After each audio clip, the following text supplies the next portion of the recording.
Well, Talha Kose is an associate professor of political science at Ibn Haldun University. He joins us now live from Istanbul. Welcome. So you teach political science. How would you describe international relations between Türkiye and the rest of the world before and after the failed coup?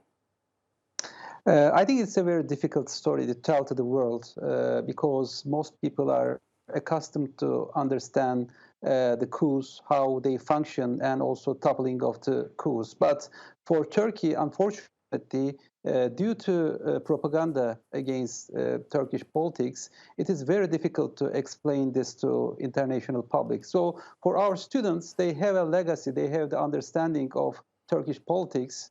They know that Turkey has experienced several coups almost every 10 years. So we explain them that this is one of the new form of coup, but it is much more complicated. So it's not just a military coup, because this organization has been infiltrated to all segments of Turkish society and Turkish bureaucracy, including the media, including the bureaucracy, including the military, police, intelligence. And also they have established so many social institutions in different segments of the society. So it is quite difficult, and it is quite distinctive in terms of other coups in Turkey. So it has some kind of basis, and it's not just done at the logic of chain of command. So in that sense, it's very difficult. The complexity is that explaining this story to the international public is very difficult, because this is an organization that got organized for 40 years, infiltrated. Okay. Talha, just to break it up a little bit, you're saying it is difficult to explain. Why is that? And has the West failed to understand the July 15 events because, as you're saying, it is difficult to understand?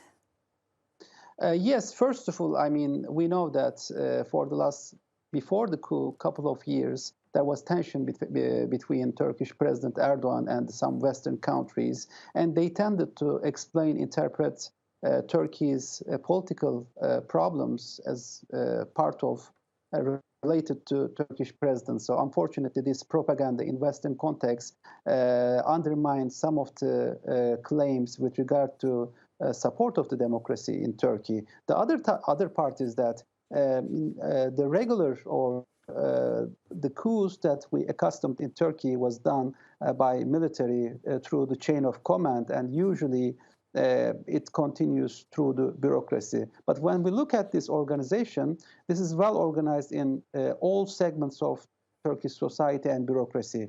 So in civil society, they had schools, they had some media institutions, and they infiltrated to almost all segments of Turkish society as well as Turkish bureaucracy. So when the struggle against this organization has initiated, it has been portrayed as a government's effort to suppress the opposition. Indeed, this is not the opposition, but this is a very complicated structure that even got organized outside of Turkey. So that was the difficult part of explaining this coup. All right, and that's the point we're going to speak about now, outside of Turkey. Thank you so much, Talha Kose from Ibn Haldun University, for your time and your comments.